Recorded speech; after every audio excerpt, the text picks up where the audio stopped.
الرحیم بسم اللہ الرحمن الرحیم۔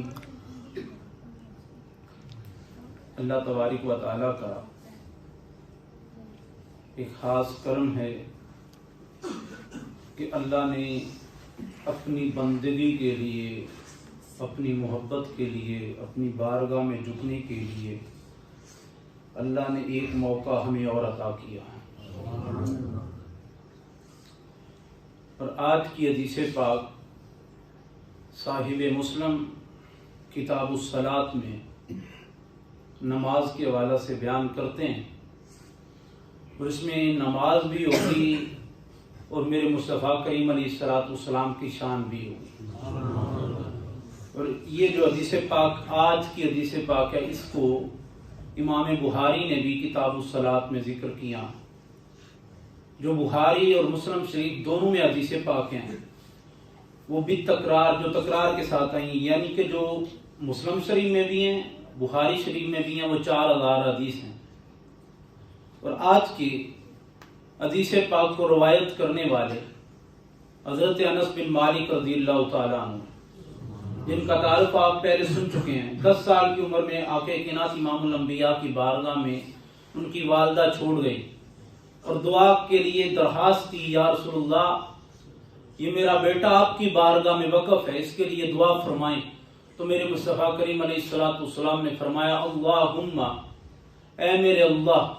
اکثر مالہ و ولدہ، اس کو کثرت مال عطا فرما اور کثرت اولاد عطا فرما، وادخلہ الجنہ، اور اس حضرت انس بن مالک رضی اللہ تعالیٰ عنہ کو جنت میں داخل فرما۔ تو حضرت انس بن مالک فرماتے ہیں کہ حضور علیہ الصلوۃ والسلام کی دعا کی برکت سے مجھے اتنا مال ملا، جہاں لوگوں کے باغ سال میں 1 مرتبہ پھل کے لیے تیار ہوتے تھے، میرے وہاں پہ 2 مرتبہ پھل کے لیے تیار ہو جاتے تھے۔ اور دوسرا فرمایا، اللہ نے مجھے کثرت اولاد بھی عطا فرمائی، یہاں تک کہ 78 بیٹے اللہ نے مجھے عطا کیے، اور ایک کو بھی یہ نہیں کہا میں نے، یہ آپ کی سیرت میں ہے، ایک کو بھی یہ نہیں میں نے کہا جا بچے تو دنیا کما، جا بچے تو، فرمایا سب کے سب تجارت کے ساتھ ساتھ میں نے دین مصطفیٰ کے لیے وقف کر دی ہے۔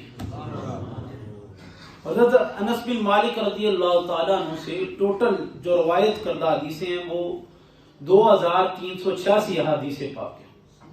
اور آپ فرماتے ہیں اس سے زیادہ حدیث بھی مجھے یاد تھی، لیکن میں نے جو آقا کائنات امام الانبیاء کی حدیث پاک سنی کہ حضور نے فرمایا، جس نے مجھ پہ جھوٹ باندھا یا میری طرف جھوٹ منسوب کیا،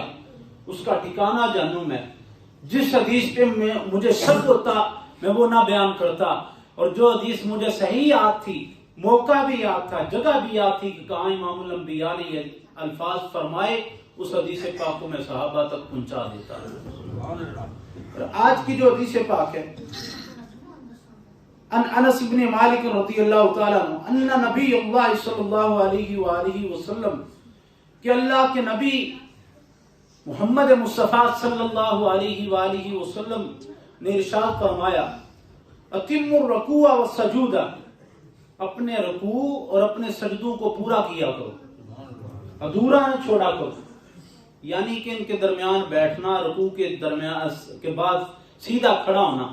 فرمایا ان کو پورا کیا کرو، ادھورا نہ چھوڑا کرو۔ فواللہ انی لاراکم من بعد ظہری، اللہ کی عزت کی قسم،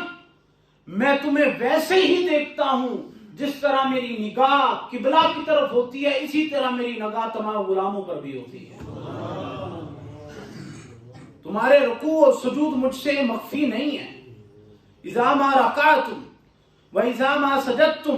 آقا کائنات امام الانبیاء نے فرمایا، جب تم رکوع کرتے ہو، جب تم سجدہ کرتے ہو، ثم فی حدیث صحیح اذا رکعتم و سجدتم، آقا کائنات امام الانبیاء نے فرمایا تمہارے سجدے، تمہارے رکوع، اور اس سے پیچھے والی حدیث پاک میں اگر دیکھیں تو حضور علیہ الصلوۃ والسلام جو بخاری شریف کے بھی الفاظ ہیں، بخاری شریف کے یہ الفاظ ہیں، واللہ ما یخفی لا اراکم ولا خشوعکم، تمہارے نہ رکوع اور نہ تمہارا خشوع، یعنی دل کی کیفیات بھی میں محمد مصطفیٰ سے مخفی نہیں ہے۔ تمہارے دل کی حالت کو بھی جانتا ہوں، اور میں جانتا ہوں کہ کون کس حالت میں اور کس طرح نماز ادا کر رہا ہے، یہ میرے مصطفیٰ کریم علیہ السلام کی بصیرت کی طاقت ہے، نظر کی طاقت ہے۔ اور حضرت اسماء بنت امیس رضی اللہ تعالی عنہا ایک بڑی حدیث پاک کے ضمن میں یہ فرماتی ہیں، حضور علیہ السلام نے فرمایا ایک مقام پہ اللہ تعالیٰ نے مجھے وہ چیزیں بھی دکھا دی جو میں نے آج تک نہیں دیکھی، یہاں تک کہ میں نے جنت کا بھی نظارہ کر لیا، جہنم کا بھی نظارہ کر لیا۔ یہ بڑی حدیث پاک کے ضمن میں۔ اور آگے والی حدیث پاک کے بھی راوی حضرت انس بن مالک رضی اللہ تعالیٰ عنہ ہیں اور فرماتے ہیں قال صلی بنا رسول اللہ صلی اللہ علیہ وسلم ذات یوما، ایک دن ہم حضور علیہ السلام کے ساتھ نماز ادا کی، آپ کی مائیت میں، آپ کی امامت میں۔ فلما قضا الصلاۃ، جب حضور علیہ السلام نے اپنی نماز کو مکمل کیا، قبل علینا بوجہہ، اقبل علینا بوجہہ، حضور علیہ السلام اپنا چہرہ والضحیٰ ہماری طرف کر کے بیٹھ گئے، مڑے اور صحابہ کی طرف متوجہ ہوئے۔ فقال ایھا الناس، اور فرمایا اے لوگو، انی امامکم ولا تسبقونی بالرکوع ولا بالسجود، اے لوگوں میں تمہارا امام بنا کے بھیجا گیا، میں تمہارا امام ہوں، اور میرے سے پہلے نہ تم رکوع کیا کرو نہ سجدہ کیا کرو۔ یہ امامت کے اصول ہیں۔ اور اس سے آگے جسے پاک میں اگر جائیں تو حضور علیہ السلام نے فرمایا امام سے پہلے اپنے سر کو نہ اٹھایا کرو، یہ نہ ہو کہ تم میں گدھے والی حسرتیں پائی جائیں یا تمہارے منہ کو گدھا بنا دیا جائے۔ یہاں پہ محدثین فرماتے ہیں چہرہ مسح کرنا اس امت پہ نہیں ہے حضور کی وجہ سے، لیکن اس میں یہاں گدھے والی حسرت آ جائے گی، یہاں وہ بروز قیامت گدھے کی صورت میں ہوگا۔ یہ اتنی وعید آگے کائنات امام الانبیاء نے امام کی اتباع میں رکھی ہے کہ جہاں بھی جب تم امام کے مقتدی بن جو اقتداء میں نماز ادا کرنے لگو تو پھر کسی اور چیز کی طرف دھیان نہیں دینا، امام کی طرف دھیان دینا۔ ولا بالقیام، اور نہ ہی قیام میں جلدی کیا کرو، ولا بالانصراف، اور نہ ہی سلام پھیرنے میں جلدی کیا کرو۔ فإنی اراکم امامی ومن خلفی، میں جس طرح آگے دیکھتا ہوں اسی طرح میں پیچھے دیکھتا ہوں۔ یہ حضور علیہ السلام کا خاص ہے، یہ خاص حضور علیہ السلام کے ساتھ ہے۔ ثم قال، پھر کریم آقا علیہ السلام نے فرمایا والذی نفسی محمد بیدہ، اللہ کی عزت کی قسم جس کے قبضہ قدرت میں محمد کی جان ہے، لو رأیتم ما رأیتم، جو میں نے دیکھا اگر تم دیکھ لو، لضحکتم قلیلا ولبکیتم کثیرا، کائنات امام الانبیاء نے فرمایا جو میں محمد کی ذات نے دیکھا اگر تم دیکھ لو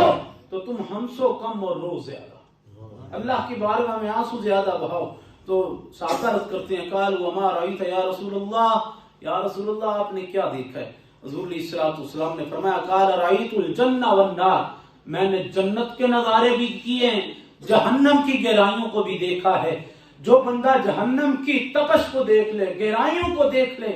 وہ کبھی ہنسے گا نہیں، پھر اللہ کے ڈر سے، اللہ کے خوف سے روئے گا۔ اور یہی ہماری نجات کا سبب ہے کہ ہم اللہ کی بارگاہ میں سجدہ ریز ہوں، اللہ کی بارگاہ میں اس طرح سجدہ ریز ہوں جس طرح حیدر کرار سجدہ دیا کرتے تھے،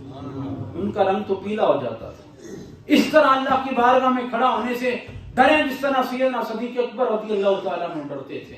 جب ان صحابہ کی، کیونکہ حضور علیہ السلام نے فرمایا میرے بعد میرے صحابہ کے طریقہ کو اپنانا، سنتی خلفاء راشدین، خلفاء راشدین کے طریقہ کو اپنانا۔ اللہ تعالیٰ میری اور آپ کی حاضری قبول فرمائے اور حضور علیہ السلام کے پیارے فرامین پر عمل کرنے کی توفیق عطا فرمائے۔ وما علینا الا البلاغ المبین۔